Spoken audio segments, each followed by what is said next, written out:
bàbá aláàánú mi ẹ ṣé mo mọ̀ wá dúpẹ́ oore. Bàbá aláàánú mi ẹ ṣé mo mọ̀ wá gbé yín ga. Mo ní bẹ́ẹ̀ tí ń tọ́jú mi lójoojúmọ́, bẹ́ẹ̀ tí ń ṣèkẹ́ mi, bẹ́ẹ̀ tí ń ṣègẹ̀ mi, ọlọ́run ọ̀run ẹ ṣé bàbá mi mo mọ̀ wá dúpẹ́ oore. Mélòó ni wọ́n kà, mo ní mélòó ni mo fẹ́ wí nínú oore rẹ lórí ayé mi. Ṣóore sísùn, ṣóore jíjí, ṣóore jíjẹ, ṣóore mímu, bó ti ń tọ́jú mi bí ẹ̀yìn ojú. Bàbá aláàánú mi ẹ ṣé mo mọ̀ dúpẹ́ oore. Bàbá aláàánú mi ẹ ṣé mo mọ̀ wá dúpẹ́ oore. Bí mo ti ń béèrè bẹ́ẹ̀ lẹ̀ ń fún mi lójoojúmọ́, mo ò sì màdúrà àgbà. Oore ọ̀fẹ́ àánú ni mo rí gbà lọ́dọ̀ rẹ. Ẹ ṣé mo mọ̀ wá dúpẹ́ oore. Bàbá aláàánú mi ẹ ṣé mo mọ̀ wá dúpẹ́ oore. Lójoojúmọ́ ayé ni wọ́n máa kọrin tuntun sí ọ. Bàbá aláàánú mi ẹ ṣeun gan ni mo mọ̀ wá dúpẹ́ oore. Ayérayé mo wá dúpẹ́ oore. Bàbá aláàánú mo wá dúpẹ́ oore. Nítorí pé oore rẹ ó pọ̀, kò tiẹ̀ ní àkàwé, ó pọ̀ kò láfiwé nínú ayé mi, nínú ayé gbogbo àwọn olólùfẹ́ ètò ìjíròrò òwúrọ̀ pátápátá tí ẹ ti darapọ̀ mọ́ mi lóòrè ní gbogbo ẹ̀yin olólùfẹ́ wa lórí Kaftan television Yorùbá. Ẹ rí i pé bàbá aláàánú ẹ ṣeun gan ni, nítorí ẹ̀ náà la ṣe ń pé bàbá aláàánú mi ẹ ṣé o, àwa dúpẹ́ oore. Ẹ jẹ́ jọ máa dúpẹ́ oore, kájọ máa gbé e ga lọ́jọ́ tèmi, nítorí pé ó tún ti dá wa sí, ó tún ti pa wá mọ́, a tún ti jókòó lórí àkéte ètò lénìí. Òun náà ni gbogbo ọpẹ́ àti ìyìn tọ́ sí. Mo wá fi eléyìí mo fi ń kí yín káàbọ̀ lọ́jọ́ tèmi náà nìyẹn lórí ètò ìjíròrò òwúrọ̀ lórí Kaftan television Yorùbá àti yín. Orúkọ tèmi ò tí ì yípadà, Ọlá Ọ̀nàbàjọ́ ni mò ń jẹ́. Ayọ̀olúwa ṣeun ńlá fún mi, aláṣàkẹ́ ti yín gangan tí ò kọ́ mọ̀. Bẹ́ẹ̀ dẹ̀ ṣe rí àlejò mi tá a jọ máa sọ̀rọ̀ lénìí, wọ́n ti wà ń kàlẹ̀, wọ́n ti wà ń digbí. Tí àsìkò bá tó ń mójú wọn wá, ẹ ó sì rí, ẹ tún gbádùn ètò tèmi, ẹ mo ṣèlérí fún yín ni wípé ẹ gbádùn ètò ti òwúrọ̀ ẹni dọ́ba. Ẹ ti mọ̀ pé a jíròrò gbogbo ohun tí ẹ fẹ́ mọ̀ nínú ìgbésí ayé àwọn èèyàn wọ̀nyí náà ni wọ́n máa sọ, wọ́n sì tún máa dá wa lẹ́kọ̀ọ́, wọ́n máa gbà wá nímọ̀ràn tó pọ̀ rẹpẹtẹ. Ṣùgbọ́n ní báyìí àsìkò ti tó, ẹ ti mọ̀ wípé ó di dandan kí n kó ọ̀rọ̀ mọ̀ràn wá ká tó lọ kán lọ agbami ètò ní pẹrẹwu. Ọ̀rọ̀ mọ̀ràn tí mo mú wá fún wa lénìí ó ní mo pe àkórí ẹ̀ ní ìfẹ́ ti sọnù. Bẹ́ẹ̀ ni, ìfẹ́ ti sọnù. Láàárín lọ́kọ-láya, ìfẹ́ òtítọ́ ó ti sọnù. Láàárín ọ̀rẹ́ sọ̀rẹ́, ìfẹ́ òtítọ́ ó ti sọnù. Láàárín alábàáṣiṣẹ́pọ̀, ìfẹ́ òtítọ́ ti sọnù.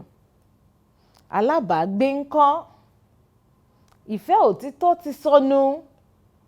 Ìfẹ́ òtítọ́ ò wọ́pọ̀ mọ́. Orí ara kálukú ni kálukú ṣáà ń dù.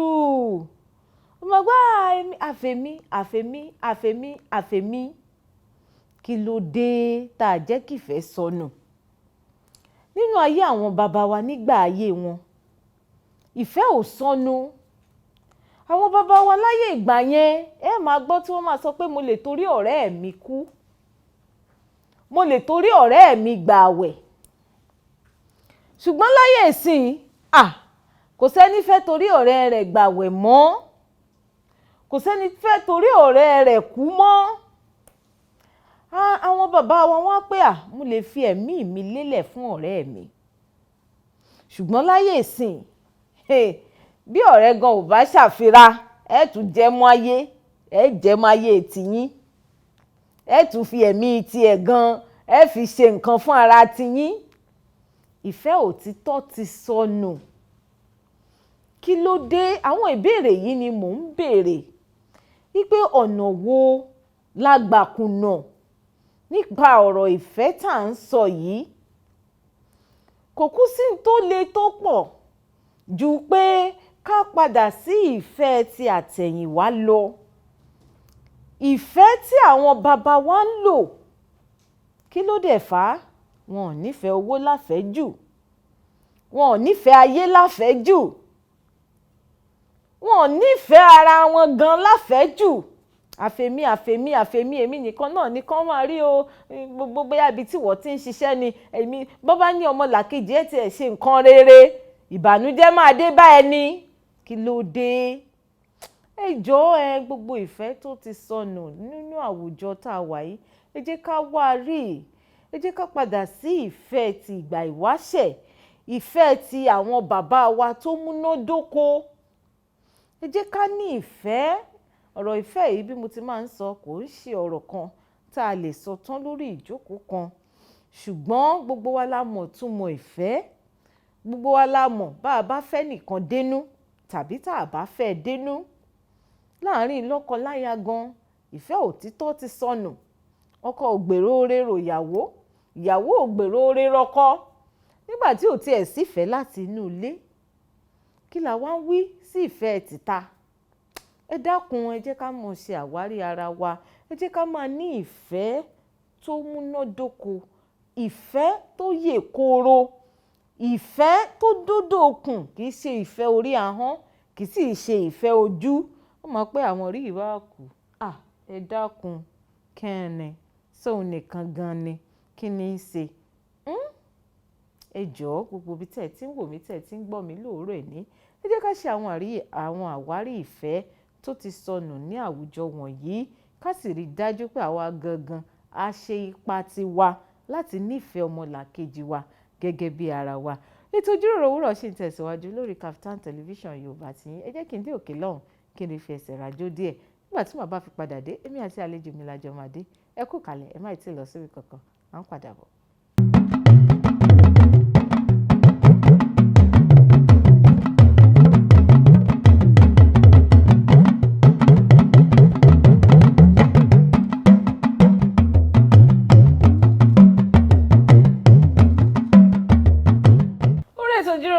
Ṣì wà lórí Kaftan Television Yorùbá tiyín. Fún àǹfààní ẹ̀yin tí ẹ ṣe ń darapọ̀ mọ́ mi, mo sọ fún wa lẹ́ẹ̀kan, mo ní orúkọ tèmi Ọlá Ọ̀nàbàjọ, Ayálúwa ṣe ọlá fún mi. Bẹ́ẹ̀ dẹ̀ rí àlejò mi tí mo fẹ́ rẹ̀ fi ijó gbé gẹ̀gẹ̀gẹ̀ sórí àga. Wọ́n ti wá ń kalẹ̀ báyìí, wọ́n ti wà níbí. Àlejò mi, ẹ kú kalẹ̀. Yes ma. Ẹ káàbọ̀ sórí ètò. Yes ma. Ṣé dáadáa lẹ dé? Dáadáa ni ma. Gbogbo ilé ńkọ́? Wọ́n wà ó, wọ́n ní ká máa kí yín. Olúwa ṣeun. Wọ́n ti rántí ràn yín. Ìpè ẹ bá wa kí olóòtú ètò ìjíròrò òwúrọ̀ o. Ẹbí mi náà máa kí wọn. Ìpè àsọ wípé lórí Kaftan Television Yorùbá dáadáa la wà o. Wọ́n á gbọ́ o. Ẹ̀yin rárá tí rojú àlejò mi lóore ni ẹ sì ti rí ọwọ́ tá a fi gbé wọlé yẹn tó ṣe máa lọ nìyẹn ní mẹ́lọmẹ́lọ. Ṣùgbọ́n jẹ́ fún àlejò mi ní àǹfààní yẹn kí wọ́n ṣe àfihàn ara tiwọn fún wa. Àlejò mi, ẹ bá mi ṣe àfihàn ara yín fáwọn aráalé. Gbogbo aráalé, orúkọ mi ni Ìyáàfin Ọládọjà Ọmọ́táyọ̀. Ṣé dáadáa lẹ wà o? Dáadáa wọ́n wà.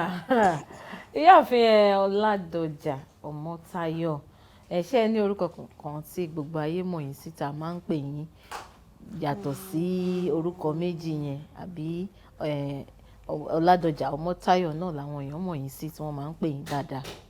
Ọládọjà Ọmọ́táyọ̀ làwọn èèyàn máa ń mọ̀ mí sí, bọ̀ àwọn orúkọ kọ̀ọ̀kan sí pọ̀ jẹ́gun kálukú máa ń pè mí. Ń pè tiẹ̀ bíi ení. Àwọn kan máa ń pè mí ní Kérara. Kérara? Yes ma. Kérara ń bo ni Kérara bá dé? Ìgbà tí mo wà ní school náà máa ń pè mí ní Kérara. Ìgbà yẹn mo ń lọ sí CAC, so a máa ń ka Bible, tẹ̀ mọ̀ pé Yorùbá Bible. So verse yẹn is not maybe inside Isaiah. So the pastor gbà sọ ní ká ka Bible yẹn, so èmi ni mo kà Kérara má ṣe dá sí. So the pastor wọ́n wọ́n ṣáà ní kí n máa tún ké ara yẹn kí n máa tún pè so láti gbà yẹn tí mo fi kúrò ní school àwọn ọ̀rẹ́ mi kọ̀ọ̀kan tá a ṣì jọ wà ké ara ni wọ́n máa pè mí. orúkọ òun sì dá o. ó dáa ẹni tí ò bá ké rárá ayé ò lè gbóhùn rẹ̀ àbẹ́ẹ̀ mọ̀ bẹ́ẹ̀ ni orúkọ wo tún ni àwọn èèyàn tún mọ̀ yín sí táwọn ọ̀rẹ́ yín tó bá wà nílé tí wọ́n bá tiẹ̀ gbóhùn yín tó bá gbọ́ tẹ́ ṣe sọ ké rárá nísìnyí àwọn kan táwọn yín àti ọ̀tọ̀ ké rárá ló ń dún lórí kálámísàn wọn jẹ́ ń lọ bẹ̀ kí n rèé wò. ẹ ṣe oríṣiríṣi orúkọ ni ló tó wà ká fi ilẹ̀ bẹ́ẹ̀ àbí. àlejò mi Ọmọ́táyọ̀ Ọládọjà àbí. Yes ma. ẹ bá mi sọ gbogbo orú iṣẹ́ tẹ́ máa ń ṣe pátápátá fáwọn aráalé. ok olórin ẹ̀mí ni mí then mo sì tún jẹ́ olùkọ́. olùkọ́ ṣé irú àwọn ọmọ òlẹ̀ máa ń kọ́ ṣé àwọn alákọ̀ọ́bẹ̀rẹ̀ ni o ṣé àwọn girama ni o ṣé àwọn àbí irú àwọn. nígbà kan kó tó di pé a dá tiwa sílẹ̀ so mo ti kọ́ àwọn iléèwé girama bọ̀ lọ́wọ́lọ́wọ́ báyìí iléèwé alákọ̀ọ́bẹ̀rẹ̀ ni mò ń kọ́ lọ́wọ́lọ́wọ́ báyìí. ó túmọ̀ sí pé ẹ ti dá tiyín lẹ̀. Yes ẹ ma. ti ní tiyín gangan. Yes ma. ṣé àwọn ìwé mélòó lẹ kà. ok mo bẹ̀rẹ̀ láti iléèwé alákọ̀ọ́bẹ̀rẹ̀ títí dé girama then títí dé yunifásitì. ẹ fẹ́ dárúkọ iléèwé gíga tẹ́ lọ fún wa. UNAD la máa ń pè nígbà táwa wà ní school so UNAD ibẹ̀ láti. nísìnyí ńkọ́. EXU ni wọ́n pè sí Ekiti State University bọ̀ nígbà yẹn University of Ado Ekiti ni nígbà yẹn. Yes ma. ó dà ẹ kú iṣẹ́ takuntakun ṣé wàá lọ kọ́ nípa bá a ti ń kọ́ àwọn ọmọ nílé ìwé ní iléèwé gíga yunifásitì tẹ́ lọ. rárá o mi kọ́ bó ṣe ń kọ́ àwọn ọmọ iléèwé kíní ni mo kà ní school chemistry in science and laboratory technology nǹkan tí mo ṣe níléèwé nìyẹn. báwo lẹ ṣe wá di èrò àkọ́mọlẹ́kọ̀ọ́ ní iléèwé gíga.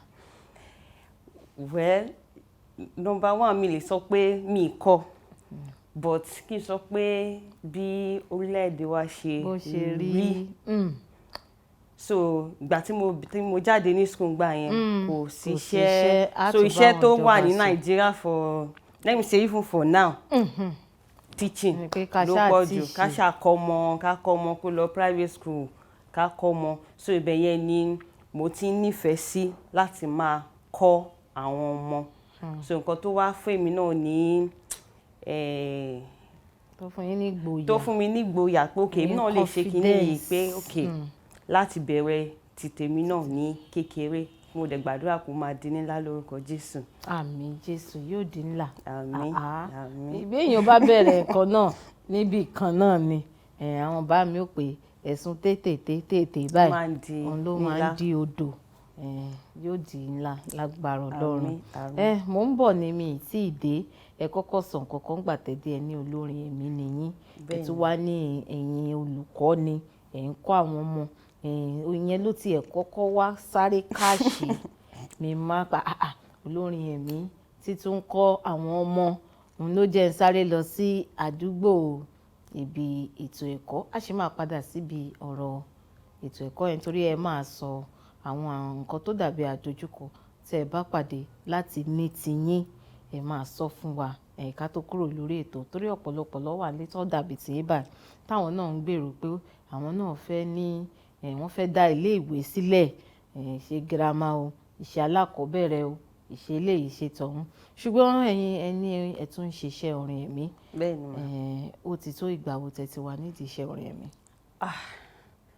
ó ti pẹ́ o kí n sọ pé láti kékeré ni mo ti bẹ̀rẹ̀ because mo ṣe rántí ngbà yẹn ìgbà tá a wà ní Kano. ẹ tún ti gbé ilẹ̀ Kano rí. Kano náà bí mi sí. ẹ gbọ́ Haúsá dáadáa. mi gbọ́ nǹkan mọ́ because ó ti pẹ́ ó ti pẹ́ so mo rántí ngbà yẹn pé dádì mi choir master then wọ́n dẹ̀ ṣe jẹ́ èèyàn tó máa ń play guitar.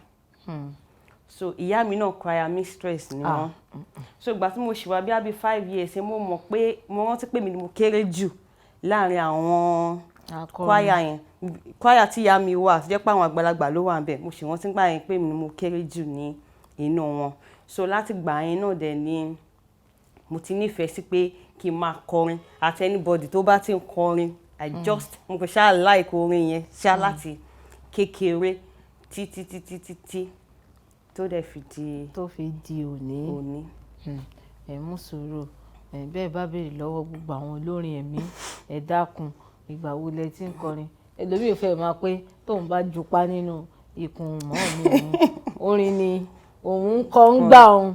Ìgbà wo lẹ wá bẹ̀rẹ̀ tẹ̀ mú ní ọ̀kúnkúndùn tẹ̀ mú gẹ́gẹ́ bí iṣẹ́ tẹ̀ bẹ̀rẹ̀ sí ní ṣe professionally? Professionally ẹ jẹ́ kí n sọ pé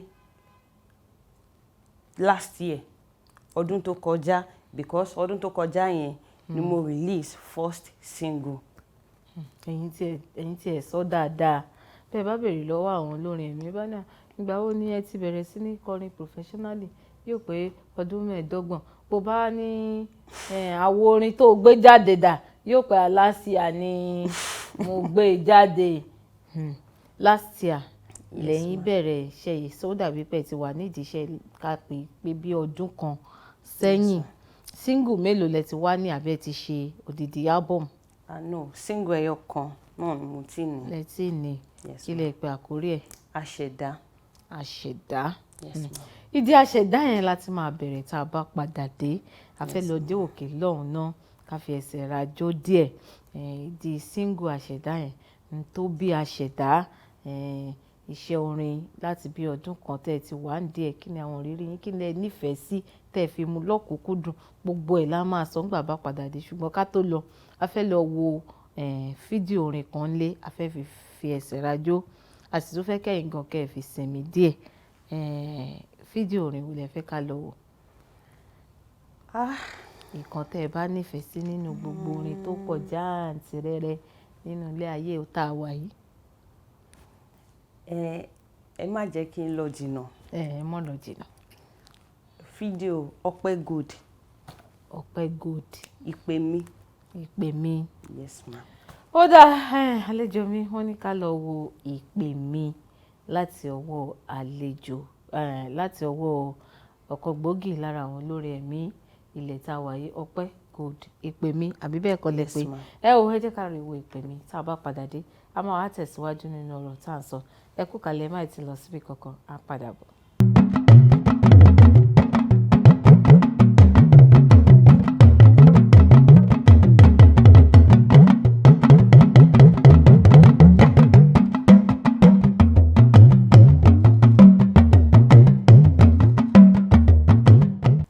Padà sórí ètò ìjíròrò òwúrọ̀ lórí Kaftan television Yorùbá tìyín. Èmi àti àlejò mi náà la jọ ń jíròrò. Wọ́n sì ti ń bá wa sọ̀rọ̀ tó pọ̀. Wọ́n ti sọ fún wa, wọ́n ní olùkọ́ni làwọn o. Wọ́n sì ní àwọn sì tún ń kọ orin ẹ̀mí. A sì wá jọ ń jíròrò iṣẹ́ olùkọ́ni gan. Báwo ló ṣe rí lọ́dọ̀ tiwọn. Wọ́n sì máa tún sọ̀rọ̀ tó pọ̀ fún wa lórí ètò lénìí. Àlejò mi ẹ kú kalẹ̀. Yes, ma'am. Ẹ ǹlẹ́.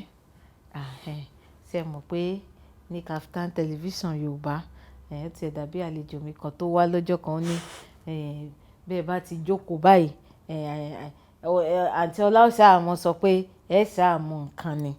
Ó yá, ẹ mú nǹkan. Àwa máa ń ṣe àwọn àlejò wa ní. Màá mú nítorí. Nítorí. Nítorí tèmi. Ó dà, ẹ ṣe. Ẹ ṣe mà. Ó jàre. À ń sọ̀rọ̀ lọ kó tó di pa lọ sílẹ̀ agbára lẹ́ẹ̀kan tí mo fẹ́ kẹ́ ẹ sinmi díẹ̀. Ẹ ń sọ̀rọ̀ pé àṣẹ̀dá, orin àṣẹ̀dá ni orin ẹyọ kan tẹ́ sì gbé jáde tẹ́ sì ní lọ́wọ́. Mo sì tún ti sọ fún àwọn ará ilé náà pé olórin ẹ̀mí ni yín. Bóyá ká gbọ́ lára orin àṣẹ̀dá yẹn ká tó tẹ̀síwájú ní ọ̀rọ̀ tá a sọ. Okay, ma. Àṣẹ̀dá àmẹ̀dá, Ọlọ́run tó dá ohun gbogbo, Àṣẹ̀dá àmẹ̀dá Ọlọ́run tó dá ohun gbogbo. Àṣẹ̀dá tó mọ ayé mi, ó dá ohun gbogbo tó wà nínú rẹ̀. Ó mọ̀ mí, òun ló tún mọ̀ mí. Ó mọ ìbẹ̀rẹ̀ àti òpin ayé mi. Àṣẹ̀dá àmẹ̀dá Ọlọ́run tó dá ohun gbogbo. Ẹni tó ní ìpìlẹ̀ mi, kò sọ́ba bí rẹ̀ Olú-ọ̀run. Àdìtú ohun gbogbo, alágbára gíga lórúkọ rẹ̀. Ayé wá wọn ò ríru rẹ̀ torí wọn ló ń gbénú ọ̀run. Gíga mà ní orúkọ rẹ̀, Ọlọ́run tó dá ohun gbogbo. Àṣẹ̀dá àmẹ̀dá Ọlọ́run tó dá ohun gbogbo. Ọlọ́run tó dá ohun gbogbo, gíga gíga lórúkọ rẹ̀ ń jẹ́. Ẹ kú iṣẹ́. Ẹ jẹ́ a sáré sọ̀rọ̀ díẹ̀ nípa orin àṣẹ̀dá yìí pàápàá. Orin àṣẹ̀dá yìí, báwo ni ẹ ṣe rí inspiration fún? Kí ló bá dé? Àṣẹ̀dá jẹ́ orin tí ó jẹyọ ní time pandemic. That time a fẹ́ ṣe online praise, èmi àtàwọn band crew mi, èmi àtàwọn member mi. So, and the theme of the online praise is praise the creator. Ká yìn àṣẹ̀dá. So ìgbà yẹn la ṣáà jókòó pé at least a ní láti ṣe orin tá a máa lò fún online praise yẹn pé kò ká kọ́kọ́ fi ṣe bí intro. So by doing that la ṣe mú theme online praise yẹn gangan, which is àṣẹ̀dá. Then we sit down, èmi gangan náà ni mo compose ẹ̀ jù because we just have to say something about our creator, bọ́n ṣe bí Ọlọ́run ṣe dá wa, gbogbo nǹkan tó dá. So nǹkan tó bí orin yẹn wá nìyẹn mà. Ó túmọ̀ sí pé ẹ fẹ́ ṣe orin, ìyẹn ló bí orin àṣẹ̀dá. Ẹ ń sọ̀rọ̀ kan lọ lẹ́ẹ̀kan, ẹ ní ẹ̀yin àti àwọn crew yín tẹ́ ẹ ti ń kó crew káàkiri yẹn ti tó ìgbà wo? Ti pẹ́ o.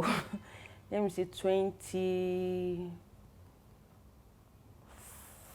2014. Yes ma. Lẹ ti ń kó crew kiri. Ó túmọ̀ sí pé ẹ ti múṣẹ́ yìí náà ní ọ̀kúnkúndùn tipẹ́ ti ṣe díẹ̀ láti bí ọdún 6 sẹ́yìn nìyẹn. Nítorí téèyàn bá ti bẹ̀rẹ̀ sí ní kọ́ ọmọ ẹgbẹ́ jọ, bó tiẹ̀ tí ìṣàwo tó ti ń kọ́ ọmọ ẹgbẹ́ jọ tó ti sọ pé báyìí la ṣe rìn lénìí o, báyìí la ṣe rìn lọ́la o, ilé ìjọsìn báyìí la ti ń lọ kọrin ní ọ̀túnla o, èèyàn ti bẹ̀rẹ̀ sí ní mú lọ́kùnkúndùn náà nìyẹn. Ó kàn jẹ́ yí pé wọ́n máa ń sọ pé bóyá àgbà tó bá gbé àwo orin kan jáde àbí nǹkan kan, ṣùgbọ́n ó ti iṣẹ́ orin ẹ̀mí ó ti kọjá wẹ́rẹ́wẹ́rẹ́ nísìnyí.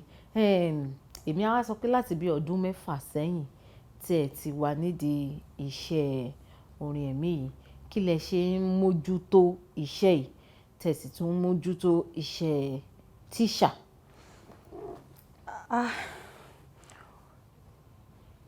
Kò really easy fún mi bẹ́ẹ̀ pẹ̀lú iṣẹ́ olùkọ́ àti iṣẹ́ orin, but nípa oore-ọ̀fẹ́ Ọlọ́run, time tán bá pè wá sí, most of the time tí àwọn olórin máa ní program, most of the time is weekend, which means weekend yẹn our teacher náà máa fi time yẹn wẹ̀, so time yẹn náà ni a máa lọ fún most of the ministrations tí a máa ń lọ.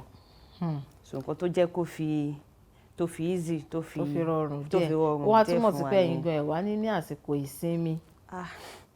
Kọ́lọ́run fún wa ní ìsinmi. Ẹ ní àsìkò ìsinmi láti sinmi pé ok àsìkò yìí o jẹ́ n fi sinmi díẹ̀ o kí iṣẹ́ ti ọjọ́ Monday kó tó tún dé. Ó dà, Ọlọ́run ràn yín lọ́wọ́ Àmín. lágbára Ọlọ́run. Àmín mà. Mo ń sọ̀rọ̀ kan lọ lẹ́ẹ̀kan nígbà tá a fẹ́ lọ sí ilé agbára wípé ẹ ṣì máa tún sọ fún wa pé iṣẹ́ orin yìí láti ìgbà tẹ́ ti wà ń bẹ̀ kí ni àwọn nǹkan tẹ́ ti kí tí ẹ jẹ́ tẹ́ kọ́kọ́ sọ lé kí ló ń sún yín bẹ̀rẹ̀ gangan pàápàá ẹ ṣàlàyé fún wa ní ẹ̀kúnrẹ́rẹ́ ká mọ̀ bẹ́ẹ̀ ṣe bẹ̀rẹ̀ ní tó wù yín lórí tẹ̀yìn gan fún orin yìí á sì jọ mọ́ ọkọ ni. Ok, ìkan tó wù mí lórí ni pé inú ilé orin náà bí mi sí. Because dáàdi mi bí mo ṣe sọ lẹ́ẹ̀kan choir master, guitarist, keyboardist, our first born choir master, second born wa náà olórin ní lẹ́kọ̀ọ́ bí báyìí olórin ni. Kí lorúkọ wọn? Ayọ̀mídé Babátúndé Olúòkun. Ṣé ọkùnrin ni wọ́n ni? Ọkùnrin ni wọ́n. So Èkó mi báyìí náà wà olórin làwọn náà keyboardist, guitarist, drummer. So ó jẹ́ pé láti ilẹ̀ ló ti wà nínú wa. So mo dẹ̀ ṣe rántí ìgbà tá a wà ní hometown nígbà yẹn tá a bá lọ sí church ẹ dẹ̀ mọ̀ pé àwọn African church a máa ń ṣe bí òkú a máa ń lọ fún outing gan. ọmọ bá mi tiẹ̀ ni. a máa ń lọ sí outing wake keep. So ibi wake keep yẹn gan tó bá lọ tá a bá lọ sí wake tí choir bá lọ sí wake keep ṣe a máa kọrin ìgbà míì ọjọ́ kejìlá tó máa dé tá a máa kọrin fún. So àtìgbà yẹn ló ti wà nínú mi pé at least nǹkan tó bí mi sí nínú ẹ̀ apart from pé ó wà nínú mi gan. So nǹkan tó bí mi sí inú ẹ̀ ni orin general. Then ìgbà tí mo tún dé higher institution náà ní Adó mo join band kan my oga then Emerald group ni orúkọ wọn gbà yẹn a máa ń lọ káàkiri ìgbà tí mo wà ní school náà kó tó di pé mo kúrò ní ọ̀dọ̀ wọn. So ìgbà tí mo marry mo ẹ̀ṣẹ̀ wá bẹ̀rẹ̀ kókè kémi náà dá dúró nǹkan tó mú iṣẹ́ ìránṣẹ́ yẹn bẹ̀rẹ̀ nìyẹn mà. ó tún mọ̀ sí pé ẹ nífẹ̀ẹ́ iṣẹ́ ìránṣẹ́ orin ẹ̀mí dénú torí bàbá béèrè ẹlòmíràn pé mo kàn sùn ní bàbá gòdù kan pè mí ní òun kàn ṣe hello daddy ó ní dìde nínú ọgbà àjàrà Olúwa ẹ̀ kó máa kọrin ló jẹ́ kí èmi béèrè pé báwo ni iṣẹ́ ìránṣẹ́ orin bó ṣe bẹ̀rẹ̀ lọ́dọ̀ tiyín ẹ ti ṣàlàyé fún wa pé ẹ nífẹ̀ẹ́ sí iṣẹ́ yìí wọ́n sì tún bí yín sínú ẹ̀ ẹ jẹ́ mú ẹyọ kan yìí fún gbogbo ẹ̀yin tẹ̀ wá nílé pátápátá tẹ̀yin náà báwo pa èmi náà fẹ́ máa kọrin gbogbo iṣẹ́ kò tẹ̀ ṣe dandan èèyàn fẹ́ kọrin nìkan gbogbo iṣẹ́ tó hùn tẹ́ ẹ bá fẹ́ ṣe tẹ́ ẹ fẹ́ dáwọ́lé ẹ jẹ́ kó jẹ́ iṣẹ́ tẹ́ ẹ nífẹ̀ẹ́ sí dé odò okùn yín ẹ dákun kẹ́ ẹ mọ̀ wá rè èkú ọ̀nà bí èéfín ṣùgbọ́n tí èèyàn bá nífẹ̀ẹ́ iṣẹ́ yẹn dódò okùn ẹ̀ kò sí gbogbo àwọn nǹkan tó lè dàbí kọlùkọgbà láàrin ọ̀nà èèyàn á lè dúró ṣinṣin yẹn pé mo nífẹ̀ẹ́ kìíní ni ó sì máa dà ó sì máa dà ẹ jẹ́ n tó wá tẹ̀síwájú nínú ọ̀rọ̀ tí à ń sọ lọ yìí ẹ ní kẹ́ tó marry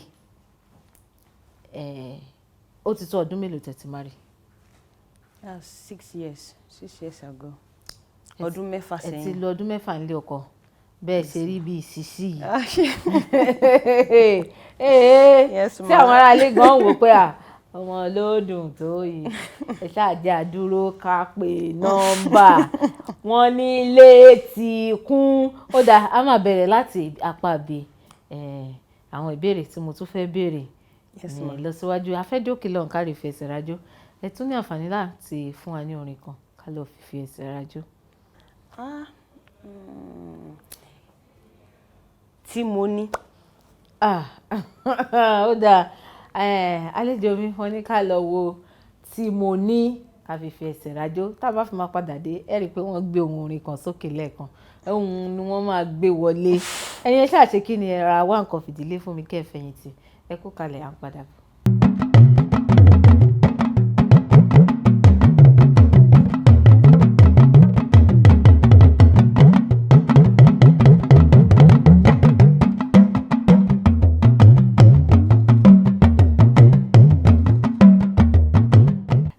padà sórí ètò ìjíròrò òwúrọ̀ lórí Kaftan television Yorùbá ti yín gangan pẹ̀lú ọmọ yín ọ̀rẹ́ yín olólùfẹ́ yín Ọlá Ọ̀nàbàjọ èdìdí ìfẹ́ aláṣàkẹ́tì yín gangan tí ò kọ́ mọ̀ bíbí àti àlejò mi náà lájọ ń jíròrò lóòwúrọ̀ ẹ̀ ní ó sì ń dá mi lójú pé ẹ̀ ń rí ẹyọ kan tàbí méjì ẹ̀ ń rí mú ẹ̀ sì tún ṣe kí ni ẹ̀ ń jẹ́ gbádùn ara yín dọ́ba ṣé wọ́n rí àlejò mi náà wọ́n ṣe wà ń kalẹ̀ wọn àdúgbò àlejò mi ẹ kú kalẹ̀. Yes ma. ẹ̀ ǹlẹ́ ṣẹ́yìn gan ṣẹ́yìn gbádùn ara yín lórí ètò lẹ́ni pẹ̀lú èmi. Mo gbádùn ara mi. ẹ sì ń gbádùn ara yín síwájú àti síwájú sí i ó dáa mo ti ṣèlérí fáwọn ará ilé kó tó di pé a lọ sílé agbára lẹ́ẹ̀kan pé ohun orin tẹ́ ẹ fẹ́ gbé òun lẹ máa jù wọlé bàbá ṣe dé ẹ mọ̀ jẹ́ gbàgbé ó yá ẹ jù káwọn ará ilé gbọ́. Máa polongo, máa polongo, máa polongo rẹ fún gbogbo àgbáyé. Máa polongo, máa polongo. Èmi á polongo rẹ fún gbogbo àgbáyé. Máa polongo, Ọmọ́táyọ̀ á polongo. Bẹ́ẹ̀ni. Èmi á polongo rẹ fún gbogbo àgbáyé. Máa polongo, máa polongo.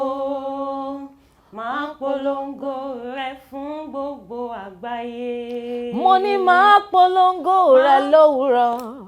Máa tún polongo rẹ níyàlẹ́ta, máa wá polongo rẹ lọ́wọ́ ọ̀sán, máa tún polongo rẹ lálẹ́ Ọlọ́run tó bá mi ṣe, máa polongo rẹ fún gbogbo àgbáyé. Ó yá máa polongo, ẹgbẹ́ máa polongo. Máa polongo rẹ fún gbogbo àgbáyé. Ẹ jẹ́ á lò bẹ́ẹ̀. Ọ̀gá ẹ bá tú mi lẹ̀ mo ṣe wà yìí. Mo kàn so ni o. Wọ́n tú mi lẹ̀, wọ́n tú mi lẹ̀. Àlejò mi, à ń sọ̀rọ̀ kan lẹ́ẹ̀kan. Ẹ ní ẹ ti wà nílé ọkọ. Yes ma. Ó sì tó bí ọdún bíi 6. Yes ma. Láti bí ọdún 6 ẹ ń ṣe iṣẹ́ orin ẹ̀mí. Yes ma. Ẹ tún ṣe iṣẹ́ tíṣà. Yes ma. Ọkọ yín ìhàwó ni wọ́n kọ sí. Number 1, ṣe pé gbogbo ọkùnrin ká má sọ pé the same thing ni wọ́n. Àfi sùúrù. Àfi sùúrù. But mo dúpẹ́ lọ́wọ́ Ọlọ́run pé ó fún mi lọ́kọ ti tèmi. Olúwa ṣeun. Then the reason is that before ká tó fẹ́ra wa ní ìgbà tí mo wà ní school tí mo pàdé wọn. Wọ́n mọ̀ pé mo nífẹ̀ẹ́ sí iṣẹ́ orin yẹn.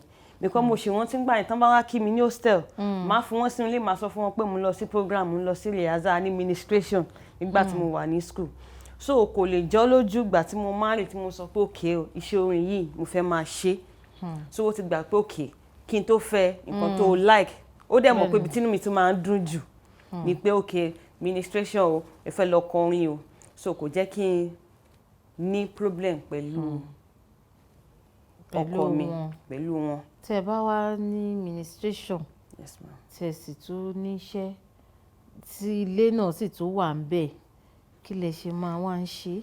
Mo dúpẹ́ lọ́wọ́ Ọlọ́run pé lẹ́ẹ̀kan sí pé Ọlọ́run fún mi lọ́kọ ti tèmi. Ó ti máa ń bá ṣe máa jókòó.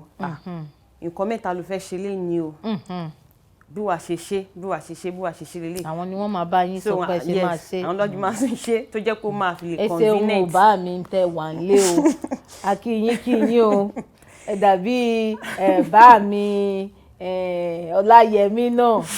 Wọ́n ti bá ń kó àwọn ọmọ rẹ̀ ibiṣẹ́ wọn lénìí ẹnì ṣọlẹ̀. So àjọ máa plan pé okay o, ibi táwọn ọmọ máa dúró sí lélẹ̀ o. Okay time tí màá dé lélẹ̀, tí màá lọ káwọn ọmọ, tí màá ṣe everything. So ó jẹ́ kó rọ̀ mí lọ́rùn gan. So mi ní problem pẹ̀lú yẹn. Ní ìyọnu pẹ̀lú wọn. Ọlọ́run bá wa mọ̀ tọ́jú àwọn bá mi náà síwájú àti síwájú sí bọ́n ṣe ń tọ́jú ẹ̀yin náà. Ẹ̀yin gẹ́gẹ́ bí olórin ẹ̀mí. Ṣé gbèdéke tí orin ẹ̀mí wà ní àsìkò tá a wà yìí ṣé ó tẹ́ ẹ̀yin lọ́rùn? Ṣé tá à ń pè ní orin ẹ̀mí bó ṣe ń lọ, bí gbogbo ẹ̀ ṣe ń lọ, ṣé ó tẹ́ ẹ̀yin lọ́rùn? Ṣé bó ṣe yẹ kó wà nìyẹn? Ní ìṣẹ́jú díẹ̀ ká sọ̀rọ̀ nípa iṣẹ́ orin ẹ̀mí. Iṣẹ́ orin ẹ̀mí. Ojú táwọn èèyàn fi ń wò iṣẹ́ orin ẹ̀mí ju bó ṣe wà lọ. Iṣẹ́ àwò. Reason that most of àwọn olórin ẹ̀mí sìn a ti mú ọ̀làjú wọ inú orin ẹ̀mí because kó tó di pé àwọn náà dàgbà àwọn orin tí à ń gbọ́ before kó tó di pé ó ti yàtọ̀ sí orin tìsín yìí so all because of ọ̀làjú a fẹ́ modernize everything ó ti jẹ́ kí kọ́lọ̀ ṣàràn wá lọ́wọ́ ṣá. Ó ti jẹ́ kí Ọlọ́run ṣàràn wá lọ́wọ́ ṣá. Ọ̀rọ̀ pọ̀. Ó ti jẹ́ kí ẹ jẹ́ ká gbọ́ ká bàa lè sọ náà lẹ ṣe wà lórí ìjókòó bílẹ̀ mà. Ó ti jẹ́ kí àwa tá a jó lórí ẹ̀mí àfojúsùn wa ó ti yàtọ̀. Ẹ ṣáà wò irú àfojúsùn wo ni àwọn bàbá wa ní láyé ìgbà yẹn. irú àwọn bàbá wa yẹn gbogbo àfojúsùn wọn ni pé kí wọ́n kàn kọrin kí wọ́n fi jèrè ọkàn kàn fi mú àwọn tó ti ṣáko kàn wá sí kàn padà sílé but tìsín yìí sìn àwọn tó ṣe ń ṣe àwa tá a ṣe ń ṣe wà tó jẹ́ pé gbogbo àfojúsùn wa ni pé okay ká jèrè ọkàn fún Jésù káwọn aṣáko kí wọ́n wá sílé but most of us all because of the ọ̀làjú then owó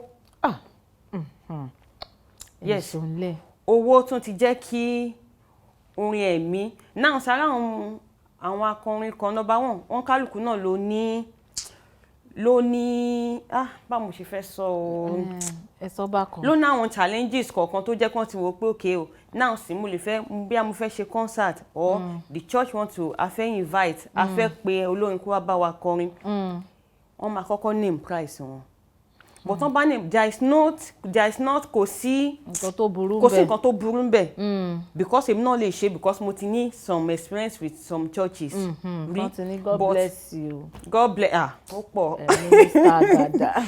ó pọ̀ so but àwọn àfojúsùn yẹn ti ń sọnù pé at least àwọn orin tí a máa kọ ó yẹ kó máa ní ìmísí not that pé orin tí àwọn kó ṣe that's it kó ṣe pé orin tí a máa kọ wípé òkè orin táwọn àwọn ayé kan ti kọ ká wá sọ pé all because of a fẹ́ tọ̀nà sí táwọn èèyàn ṣáà máa sọ pé táwọn èèyàn fún máa jó tí kò dé yẹ kó rí bẹ́ẹ̀ because lójú tèmi ni ò ṣe yẹ kó rí bẹ́ẹ̀ ṣe pé we have a ní bí bá ṣe máa ronú ọ̀tọ̀ọ̀tọ̀ ni èèyàn tó ṣe something like that náà máa ní nǹkan tó máa fi lè jẹ́ ọjà tó máa fi lè yan sọ̀rọ̀ fún ara ẹ̀ but nísìnyí the ministry but we thank God we still have some ministers of God that ṣì ní àwọn olórin ẹ̀mí tó jẹ́ pé wọ́n ṣì wà ní ọ̀nà tó tọ́. Ọ̀rọ̀ yín yé mi àlejò mi àti ẹ̀ ti sọ nǹkan tó jọ ọ̀rọ̀ tẹ̀ sọ yìí lóòrò ẹ̀ ní èmi àti amójú ẹ̀rọ mi lénìí ìpè ọ̀pọ̀lọpọ̀ àwọn èèyàn wọ́n ti sọ ìpè nù wọ́n ti sọ oríṣiríṣi nǹkan nù bóyá a fẹ́ sọ pé nítorí owó ni nítorí àti èmi tiẹ̀ sọ pé kì í ṣe gbogbo olórin ẹ̀mí ni gbogbo àgbáyé máa mọ̀ ṣùgbọ́n tó o bá ti ń ṣiṣẹ́ orin ẹ̀mí yẹn tọ́lọ́run rẹ̀ tó o dẹ̀ ń ṣe tó o ní fulfilment nídìí ẹ̀ ó ti tó ṣùgbọ́n nísìnyí gẹ́gẹ́ bẹ́yìn náà ṣe sọ pé àfojúsùn ti yàtọ̀ kálukú ló fẹ́ já gbangba lọ́sàn-án gangan tí ò tiẹ̀ mọ̀ pé òkè ṣásìkò àtẹ̀ ti já gbangba mi ṣó ti dé ṣùgbọ́n torí ẹnìkan tó súnmọ́ wọn ti já gbangba gbogbo ohun tí wọ́n bá mọ̀ làwọn náà lè ṣe láti já gbangba àwọn lọ slide DM oní DM gbogbo àwọn celebrity oní celebrity ẹ lọ máa bẹ̀bẹ̀ ẹ dákun ẹ bá mi ṣe léyìí ẹ bá ń kọrin mi ẹ dákun ẹ bá ń gbé fọ́tò mi ta ẹ dákun gbogbo àwọn nǹkan tí ò nítumọ̀ àwọn tí wọ́n pé àṣé o ti jẹun àárọ̀ àwọn àlọ́ máa ṣe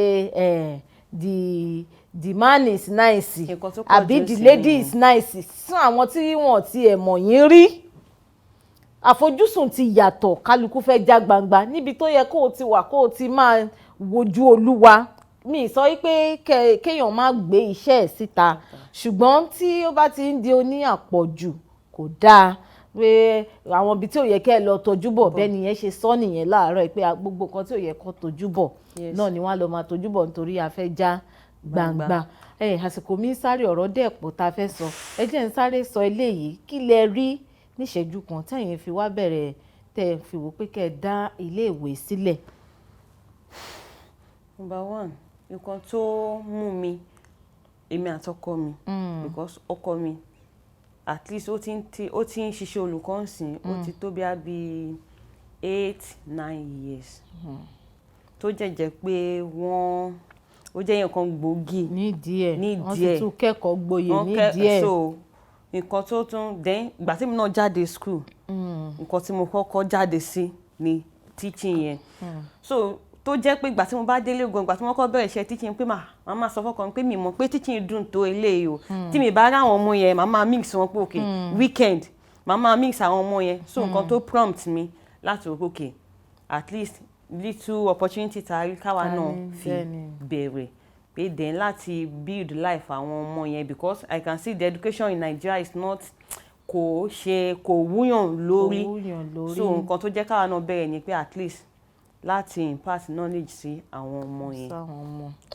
Ọlọ́run á máa ràn yín lọ́wọ́ inú mi ti ẹ̀ dùn ẹ́ fún ìdí tí ẹ sọ yìí pé ó gbé ẹ̀yin dédìí iṣẹ́ pé a lọ dá iléèwé sílẹ̀ láti tún ran ìjọba lọ́wọ́ láti tún ran àwọn ọmọ náà lọ́wọ́ láti débi tí Ọlọ́run fẹ́ kàn dé. ọ̀rọ̀ pọ̀ tí mo fẹ́ bá yín sọ ṣùgbọ́n àsìkò mi ó ti sáré àti tún máa sọ̀rọ̀ tó pọ̀ nítorí ẹ sì tún máa padà wá ẹ máa wá dá wa lẹ́kọ̀ọ́ pàápàá nípa ti à ń po oògùn papọ̀ ní o àbí à ń ṣe àbí ẹ̀ ti ẹ̀rántí kankan mọ́ nínú kẹ́mísírì àti gbogbo ẹ̀ tẹ́ ẹ ṣe níléèwé gíga. ó ti pẹ́ o ọdún 6 sẹ́yìn. ó ti pẹ́ kí lẹ̀ ń ṣiṣẹ́ lé lórí ní ìṣẹ́jú kan àsìkò mi ti sáré nídìí iṣẹ́ orin ṣó ní nǹkan tẹ́ ń ṣiṣẹ́ lé lórí nídìí iṣẹ́ orin ẹ̀mí. níbi iṣẹ́ orin ẹ̀mí nǹkan tí mo tún láti release another single wípé at least tọ́nà bá wa kò sí nǹkan tọ́nà ò lè ṣe o because of the finances tọ́nà bá ṣe we can release the album but this year a máa ṣe concert. ẹ máa ṣe concert láwọn àtìgbà wo lẹ máa ń ṣe concert yẹn.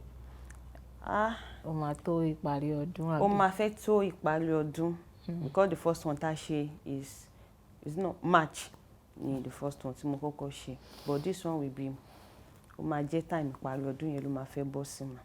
Ọlọ́run á máa ràn yín lọ́wọ́ àsìkò wa ti sáré ẹ bá mi sọ gbogbo ibi tí àwọn ará lé tí wọ́n ti máa bá yín pàdé lórí ẹ̀rọ ayélujára Facebook o Instagram o YouTube o. on Facebook Ọmọ́táyọ̀ Ọládọjà Olúòkun. Ọmọ́táyọ̀ Ọládọjà Olúòkun lórí Facebook. Then Facebook page wa is Praise Music Ministry ní Facebook page. Praise Music Ministry bẹ́ẹ̀ bá fẹ́ bá àlejò mi sọ̀rọ̀. Instagram kan. Instagram Ọládọjà Ọmọ́táyọ̀ náà ló wà ní Instagram. Then YouTube náà Ọládọjà Ọmọ́táyọ̀. gbogbo ibi tí ẹ ti máa bá àlejò mi pàdé òun náà ni wọ́n ti ṣàlàyé fún wa yìí oníyanṣẹ́ ọlọ́kàṣe gbogbo yín tẹ́ bá mi jẹ́ lóòrọ̀ ẹ̀ ní gbogbo yín náà ni mò ń kí ó sì dá mi lójú pé ẹ ti rí ẹyọ kan tàbí méjì dìmú léni lórí ètò. Orúkọ mi Ọlá Ọ̀nàbàjọ́ Ayọ̀lúwa ṣeun ńlá fún mi mo ti ń fi lé ìdágbére náà nìyẹn tẹ́ bá ní ọ̀rọ̀ kan tàbí méjì tẹ́ fẹ́ bá mi sọ ẹ tẹ́ gbogbo àwọn àtẹ̀jíṣẹ́ yìí ṣọwọ́ sí mi Ọ̀nàbàjọ́ Láwálé lórí Facebook lórí Instagram lórí YouTube lórí Twitter Ọ̀nàbàjọ́ Láwálé tó bá jórí Kaftan Television Yorùbá lẹ ti fẹ́ bá wa sọ̀rọ̀ ẹ tẹ́ at Kaftan TV Yorùbá gbogbo èròǹgbà yín pátápátá náà la máa rí níbẹ̀ nígbà tó bá tún máa fi di àárọ̀ ọ̀la tẹ́mi máa pàdé yín ẹ wà nínú àlàáfíà ẹ máa gbé nínú àìláìléwu àlejò mi ẹ bá mi sọ fún ara lé pé bye. Ó dàbọ̀ gbogbo ara lé o.